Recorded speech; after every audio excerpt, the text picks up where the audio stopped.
കൃത്യമായ ഡാറ്റകൾ നമുക്ക് പ്രൊവൈഡ് ചെയ്യാൻ പറ്റും. നിങ്ങൾ നോക്ക്, ഇപ്പോൾ ലോകാടിസ്ഥാനത്തിൽ തന്നെയുള്ള വ്യത്യസ്തങ്ങളായ ഇൻഡെക്സുകളുണ്ട്.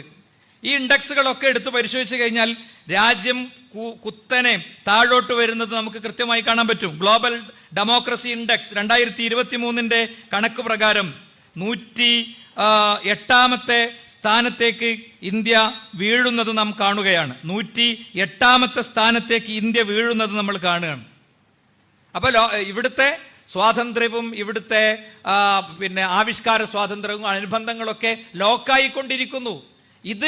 ഈ ലോക്കാകുന്ന വ്യക്തികൾ, അവരുടെ വേദനകൾ അത് മീഡിയ ചർച്ചയ്ക്ക് വിധേയമായാൽ, സമാന മനുഷ്യർ ഒന്നിച്ചാൽ, മനുഷ്യാവകാശ പ്രവർത്തകർ ഒന്നിച്ചാൽ ഉണ്ടാകുന്ന ഒരുതരം ചർച്ചയുണ്ട് ന്യൂസ് നൈറ്റുകളിൽ, ഒരുതരം ചർച്ചയുണ്ട് പാർലമെന്റുകളിൽ. അത് ഗവൺമെന്റിനെ പ്രഷർ പോയിന്റിൽ നിർത്തും. എന്നാലോ ഇങ്ങനത്തെ 2 വെടി പൊട്ടിച്ച് ഒരു ബില്ലും പാസ്സാക്കിയിട്ട് കൊടുത്തു കഴിഞ്ഞാൽ ഇതിന്നൊക്കെ പലപ്പോഴും ശ്രദ്ധ തിരിക്കാൻ പറ്റും. വേൾഡ് പ്രസ് ഫ്രീഡം ഇൻഡെക്സ് 2024 പ്രകാരം 159ാം സ്ഥാനത്തേക്ക് വീഴുകയാണ്. 2021 ഇവരുടെ ഭരണകാലത്ത് തന്നെ 142 ഉണ്ടായിരുന്നത് 159ലേക്ക് വീഴുന്നത് നമ്മൾ കാണുകയാണ്.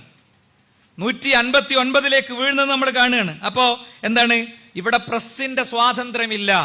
ഇവിടെ സാഹിത്യകാരന്മാർക്കും കലാകാരന്മാർക്കും പത്രപ്രവർത്തകർക്കും മാധ്യമപ്രവർത്തകർക്കും എഴുതാനും അവരുടെ ആവിഷ്കാരത്തിനുമുള്ള സ്വാതന്ത്ര്യമില്ല എന്ന ചർച്ച ഉയർന്നു വരുമ്പോൾ സ്വാഭാവികമായിട്ടും ഞാൻ പറഞ്ഞ പോലെ രാജ്യത്തെ എല്ലാ കണ്ണായ സ്ഥലങ്ങളും സമരചത്തുരങ്ങളായി മാറും.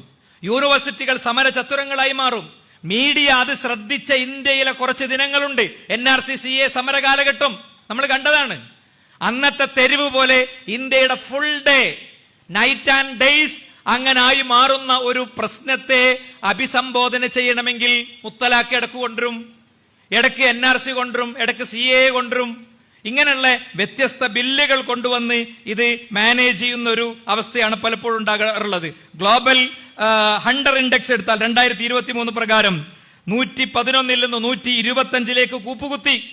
ഞാൻ ഒന്നുകൂടി പറയുന്നു, ഇതിലെ പല ഇൻഡെക്സുകളിലും തൊട്ടടുത്തുള്ള ദരിദ്രരിൽ ദരിദ്രരായ മനുഷ്യർ ജീവിക്കുന്ന ഇന്ത്യ എന്ന മഹാരാഷ്ട്രവുമായി ചിന്തിക്കുമ്പോൾ അതിന്റെ സഞ്ചാരങ്ങൾക്കിടയിൽ കൃത്യമായ വികസനത്തിന്റെ കാഴ്ചപ്പാടുകൾ പോലും വെക്കാൻ കഴിയാത്ത അന്തസംഘർഷങ്ങളും ഇന്റേണൽ ക്ലാഷുകളും നിലനിന്നിരുന്ന പാകിസ്ഥാന്റെയും ബംഗ്ലാദേശിന്റെയും ഒക്കെ പുരോഗതിയുടെ ആ തലത്തിലേക്കോ അല്ലെങ്കിൽ അവർക്കുള്ള സ്ഥാനത്തോളമോ ഇല്ലാത്ത വിധം ഇന്ത്യ താഴോട്ട് പോയിട്ടുണ്ട്.